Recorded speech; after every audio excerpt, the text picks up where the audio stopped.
Hi, everybody. My next guest is a very good friend of mine. I taught him for years ago when he was 8 years old. And I've known him now for 18 years. And since then, I've seen Cole do so many things. He's won provincials. He's also been in several of my musicals. He was in Rent. He was in, we're in Cabaret. No, right? I was not in Cabaret, no, But but you were in Drowsy Chaperone. I was, yes. Yes, you were. And you also did like a lot of my like Across the Universe and Man in the Mirror and stuff like that. I just talked to Sam Miggs yesterday and Jess Falcioni, and I was laughing about the one number that we did that we had so much fun with. And you know what number that was? The number, most likely I do. As soon as you say it, I'm It sure Sucks I to will Be know. You. It Sucks to Be You from Yes, that's from right. Yeah, Avenue from Q. Avenue Q. To this day, my favorite thing ever. Totally inappropriate, but so fun. You and Sam Miggs were Oh, hilarious. Very hilarious. But besides that, it's so good to see you. So tell us what you've been doing before the pandemic and then what you're doing now, okay? yeah, for sure. So before the pandemic got to the lengths that it is now, I was working in Toronto as a bartender at two different establishments. I was working at the Canadian Opera Company in their performing building, the Four Seasons Center, and that's where they have the Canadian Opera Company as their primary tenant, and then they have the National Ballet of Canada performing as well. And it was right in the middle of the ballet's performance of Romeo and Juliet that we got the alert. And as soon as it started, we were wondering if we were even going to continue with the show or if we were going to immediately be sent home. But by the sound of it, as soon as word got passed around from the supervisors, we got to work on essentially doing the annual cleaning shift that we would do at the building just right then and there. And thankfully, they were kind enough to give us a few extra shifts before they had to completely lay us off. The other establishment I was working at is a kind of more of a personal place that I really enjoyed working at. It was called the Hive Esports Bar. It was a local like mom and pop owned place just along St. Clair Avenue, right near my own apartment, and it's a video game bar. And we had people come in to play video games on either consoles like the PlayStation 4 or on their custom gaming computers in the back. The location and the staff were probably the thing that first brought me there. It became a watering hole for me. And then they hired me on at one of their big, like, I think it was a Valentine's Day event, like a few years ago, like barely a year ago. And yeah, when everything was starting to clamp down, me and my friends, we were actually hosting a Dungeons and Dragons game at the bar, and we were watching like the news update like on the side, and we're just like, yeah, we're not going to be opening the restaurant today, so let's just play a game of D&D. That was really it. Other than that, I did have a project for a new musical that was going to go up with a new company. I'm not sure if I really told you the details, but it was it's called The Land of Rhythmos, the musical. It's supposed to help teach children about basic rhythm and music through like a kind of a like friendly adapted original story of this young boy who goes to the land of Rhythmos and learns basic rhythm. If anyone needs any social media stuff, I can definitely send you links to that, and they're still sending updates as we speak. But we did have to halt physical rehearsals when this pandemic started. So we're trying to see when those cautions will be at least lessened so that way we can get back to rehearsing in person. Right. And so presently now, where are you? Presently, right now, I'm back home here in Thunder Bay, technically in Gorham Township, just right outside, right at my family home out by the lake. So we're technically avoiding any big crowds in Thunder Bay, so I guess that's nice. Yeah, but yeah, I'm currently here, and I've been here for the past 2.5 weeks, roughly. I did my period of self-isolation just in case I got anything in Toronto, but no symptoms, so I'm feeling I'm I'm out of the fire, exactly. Good for you. So I know that you did a little project, and I saw it last night. Tell us about it. Yes, so the project we did last night, it was a little bit impromptu, but we did a self-isolation play reading of Oscar Wilde's The Importance of Being Earnest. And I did not suspect that we would actually get the following that we did, but I managed to send out as many invites as I could, and I'm sure everyone else did on their end. And when we were hearing that we were having over 50 people watching live, that was just still boggling in itself. People were following along, and they were enjoying it just as much as we were. And the cast was absolutely lovely. I've worked with them before. Some of them were new faces, so it was good to actually work with different people, even though you weren't in the same room. So it's wonderful to wonderful to recreate things, isn't it? Like be able to be creative and still be artistic. That's exactly right. So I think it's a perfect outlet for people right now to still feed that artistic fire that's still going on. Most of us, if we had any projects going on, I actually know several artists in Toronto that were doing stuff for the Toronto Fringe, and we're doing other local projects that had to be postponed due to the outbreak, but they're just feeling the itch. They're feeling really like they want to keep going. So as soon as things are returning to some sense of normality, I'm sure we'll be able to see the arts resurge and come back to physical performances. Which is why we're going to talk about that, because I think that's important to know how we're going to be when we come back to the new normal, as we say. Mm-hmm. So what do you think of what's going to come out of this, Cole? What is your opinion on this? What do you think is the outcome? Ooh, it's a very interesting point, at least from a personal standpoint. I'm finding myself kind of reevaluating a lot of the things that I took for granted before the pandemic started. A lot of things such as even just physical contact with friends and family, hanging out at my favorite establishments. We can't even go to our bars if we wanted to catch up with people, and we can't go out in public spaces because of these kind of things. So it really makes you find what's the most important things that are being taken away during this crisis and what we're longing to get back.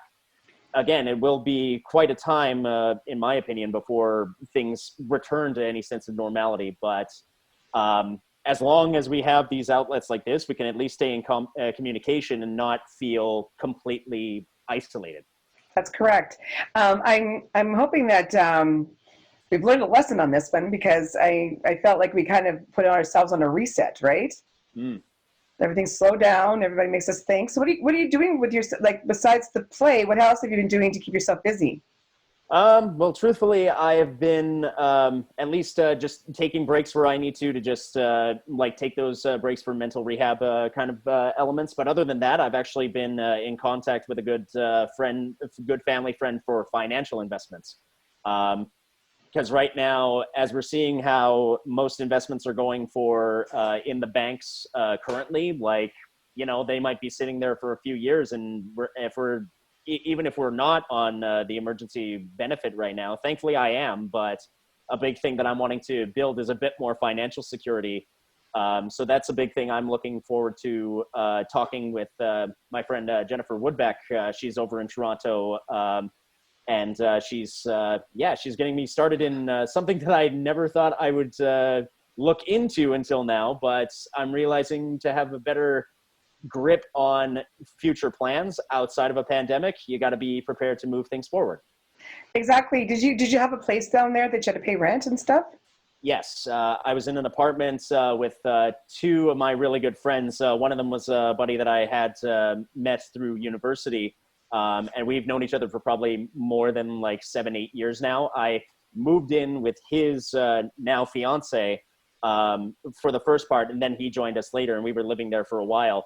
I was truthfully prepared to possibly outlast like most things in Toronto at the time, but when my parents saw that there was an opportunity to get the Enterprise Rent-A-Car a one-way track to get back home, they're like, Cole, we will pay for this for you. Come home. So I was just... Well, I bet your mom's happy to have you home, Cole. They are very happy. They are very happy that I'm Yes. You know, I have to do FaceTime calls to my family. My oldest is in St. Catharines, and my other one's in Victoria. Oh, I didn't know that Jordan was down in St. Catharines. Yes, he's been down there now for 4 years. Nice. Yeah, he's doing well. He's doing well. He's getting married this year. They had to postpone the first time in January. I hope they don't have to postpone again, because that would be devastating. So I hope they Mhm. just get married, because she's a lovely, lovely girl. Oh yeah. We were talking about a lot of things about things that you do during the time where you've got the time. Um, what do you think is the biggest lesson in regards to time and not having to worry about a commitment? Lessons with time. I would say the big things is that, like, I would say no matter what, whether your activities are postponed or whether you're still working or not, the thing I find with this, now that we have this moment to actually have more time to ourselves, we can actually take that time to self-assess, I guess you could call it, like where we find out if there's anything actually going on with us that's more than we thought. And before, I believe I read an article how things that we never thought about, or things that like major world issues that no one really had the time to like put their attention to. Right. Now there is that time, and if they can actually see it, then they can start writing letters to their MPPs and everything. And otherwise, they're also just taking times to get outside of the house where they can to get the necessary sunshine that they need during the day. I would Exactly. say it's not like a routine schedule like we used to have, but any sense of a schedule can actually still help us in this time. So we don't feel like time is just passing and we're doing nothing. I guess my concern sometimes too is losing motivation. Like, we Mm. need to have people still motivated and still have a purpose, right? Sometimes with time, we can let that slip by, and all of a sudden, when it's time to come out of this, are we going to be prepared for this? You know what I Oh mean? yeah, for So sure. motivation is huge, but I also think there's got to be something even bigger than this that we got to come out of. What do you think, that besides appreciating it, like you were saying, is there anything else? Well, in terms of I mean, I could probably talk to you for hours on what I think about how the government should handle things, but I'm just going to say probably from more of a citizen's duty and a being as a person in this country, the fact that we are in this delicate position, we do have to find where we actually, I guess you could say, where we draw the line in terms of where of our own compliance. I guess you could call it, like, if there's current issues that are currently happening right now that will affect more of us than just ourselves, maybe we can take that time to say, hold on, maybe it's not just me that I need to think about. A big thing during this crisis, I think a lot of people have come to think about, is that it isn't just like ourselves. We're here for everyone, and we all need to be as a collective and work through this together. So maybe this is the opportunity we need to see how our current systems can be evaluated, and we can be better prepared if something of this nature, if not higher, were to happen. Because, Absolutely. I mean, again, I won't bog down on politics because I don't want this video to turn into that. No, no. Um, There's a quite a difference between Canada and the United States. We see that. mhm. And the fact remains is, by seeing that, it goes to prove a point how unification works better than division. Yes. And I think that's one of the things that I'm going to come out of this myself, is knowing that this is a unified country that will look over politics before and look better for the welfare of individuals, Mhm. which is a great thing, right? Politics is so different. Like, so everybody has a different perspective and a view on the politics. But at the end of the day, when you're considering every single person in the world, and especially in our country, we have to put politics aside, Mm. and we have to work together as a team. You know what I mean? Yeah, even right now, no matter what people's political stances are, like seeing our Ontario Premier and the Prime Minister actually working together during this time is something I found a little jarring at first, but it's good to see that they're actually taking the initiative to work towards solving this crisis. Exactly. Put the egos at the door, Yes.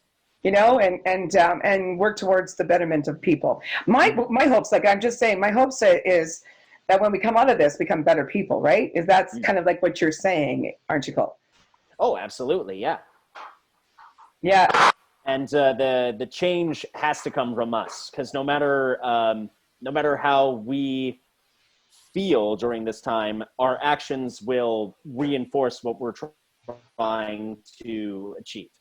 Exactly. Absolutely. Without question. So I'm looking forward, like, so we've got, a lot of things to look forward to. I'm actually going to try out for one of them readings, I think. Oh yeah. Yeah. Stretch my acting chops. You know what I'm saying? Oh, absolutely. Because Now's the time to do it. yes. And plus I'm going to learn how to edit and do programming and stuff at this time because I've always relied on other people to do it. And I thought, this is the time to do it. Yeah.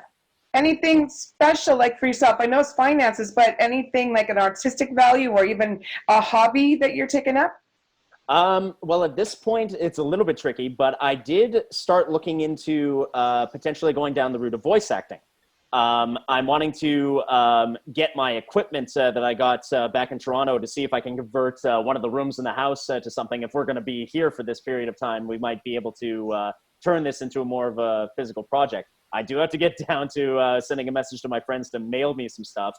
Hopefully it won't take too long, but getting my microphone, getting a better operating stuff and getting soundproofing. I think I have connections, thankfully, through my mom and through Google Media that are prepared to help with editing and with finding the particulars of the tech if I don't know anything. So yeah, I'm definitely going to look into stretching my legs in that field. Good for you, Cole. I think that's fantastic. I think you should do that. Thank you. You're very welcome, Dad. And I know you're going to send me a clip of your performance, of you performing something, right? Yes, of course. Great. I really so appreciate it. And also, just for the record, you've been one of my favorite people. You've always been one of those people that have been so supportive and so wonderful. And I love seeing you shine. That's one of the things that I love most. And last night, you really shined. I was pretty proud of you. You keep up those acting chops, buddy. You still got it. And do that voice acting because that's important, okay? Yes, I love you, love you, love you. And I will see you soon. And we'll keep in touch, okay, fella? Perfect. Sounds great. Thanks a lot, honey. Have a good day. Yes, you as well. Bye. Bye.